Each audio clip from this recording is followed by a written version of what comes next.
A man discovered a business opportunity while eating grilled corn. He noticed his son wincing from the spicy sauce on the corn, yet still enjoying it immensely. This sparked an idea. What if potato chips were made spicy too? He and his family bought large quantities of chili peppers and began experimenting. Their first attempts at making hot sauce were overwhelmingly spicy for the whole family. Hot, like elote hot? Good hot? No,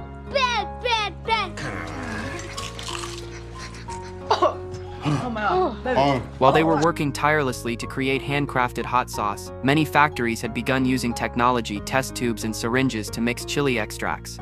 Although this doubled the spiciness, Richard believed that locally grown ingredients combined with Mexican-style hot sauce represented the purest, most authentic flavor. To thoroughly mix the seasonings, Richard temporarily repurposed his hamster's running wheel. His family also scoured the streets, sampling various types of peppers until they finally created a flavor that was both spicy and addictive. Ow, burn! Burns good or burns bad? It burned good. Oh! Yeah! Of course we did!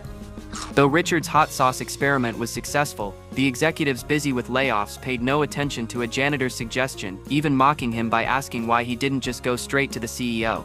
Richard decided to do exactly that. He found the company's phone number and called the CEO, who was in Italy. Thank you for taking my call. I have an idea that you need to hear. I'm listening. Okay, yes, sir. I'm Mexican. I'm proud of it. And there's a lot of us in this country, and we spend money on snacks just like everybody else. We eat Doritos, but not before covering them suckers with tapatio. It's like the more it burns, the more money we'll spend on it. So I thought, why don't I make my own spicy slurry? You made your own spicy slurry? Yeah, I did, and it's good. You can slather it on everything. Doritos, Fritos, popcorn, Cheetos. And the best part, sir, it is 100% Mexican approved. My family, my neighbors, they can't get enough. And I got a plan, Mr. Enrico, to get it to the streets, to get it to my people. I think it will save our factory, and will save jobs. Save jobs, huh?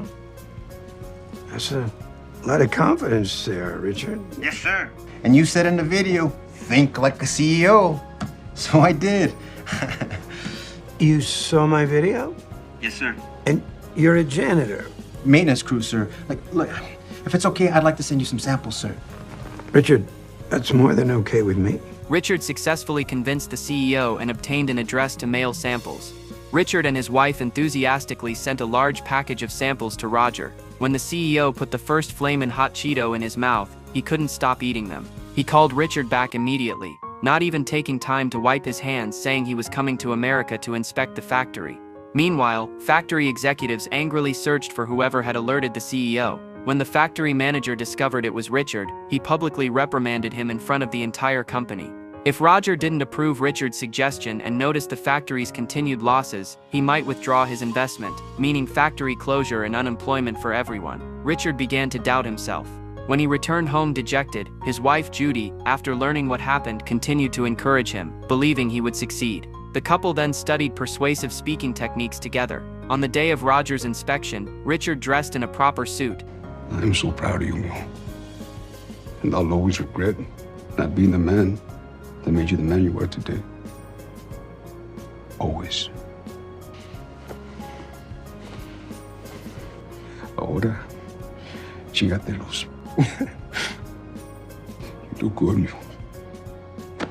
When Roger's car stopped in front of the factory, the wheels of fate began to turn. Richard's destiny was about to be completely rewritten. The time-pressed Roger immediately called Richard to the conference room for a product presentation. However, Richard felt uncomfortable sticking to his prepared script, so he decided to improvise instead. Richard held up his flamin' hot Cheetos and described their deliciousness. When executives asked about projected market share, Richard didn't even know what the term meant. He responded by gesturing to show the length of supermarket shelf space. This much market share. This gesture made the executives chuckle. When Richard went on to explain in plain language the preference for spicy flavors among everyday people, Roger stood up and mimicked his arm gestures, completely ignoring the factory manager's reports and deciding to invest in the proposal.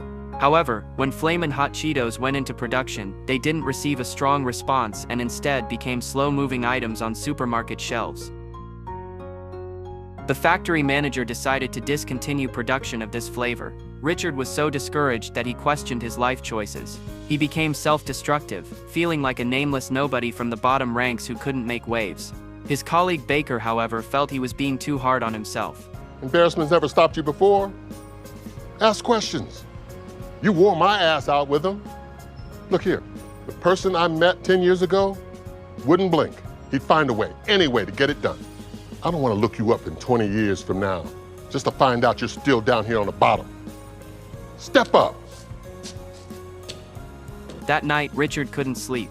Talking with his family, he realized the factory hadn't advertised the Flamin' Hot Cheetos at all. Seeing his father's worried expression, his oldest son contributed all his saved allowance to support advertising efforts. Richard suddenly had an epiphany.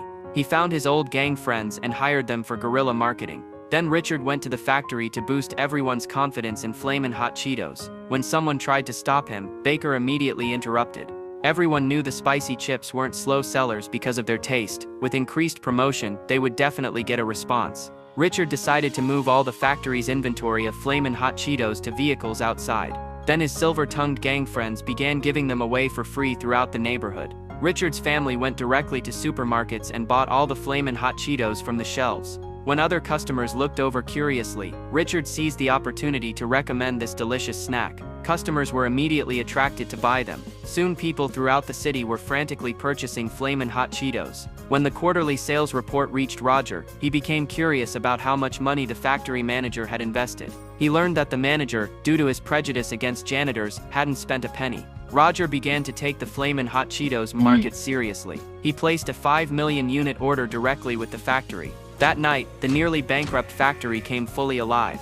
All production lines started simultaneously. Workers who had been laid off were called back overnight for overtime. The machines nearly overheated but finally fulfilled the order.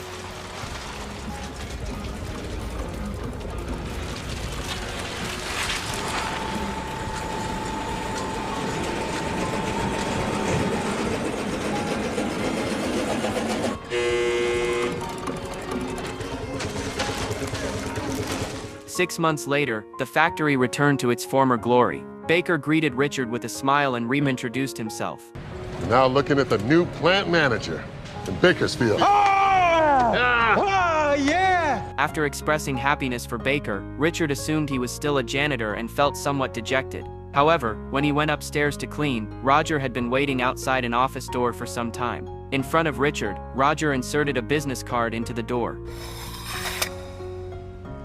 Richard was transformed into the marketing director. Everyone began applauding him. After composing himself in his new office, he shared the good news with his wife. Richard's dream had come true. He had risen to become an executive at Frito-Lay. Flamin' Hot Cheetos has now become a billion-dollar brand. Richard and Judy's love story is admirable as well. They've remained deeply in love through 48 years together. Behind every successful man is certainly the support of a great woman.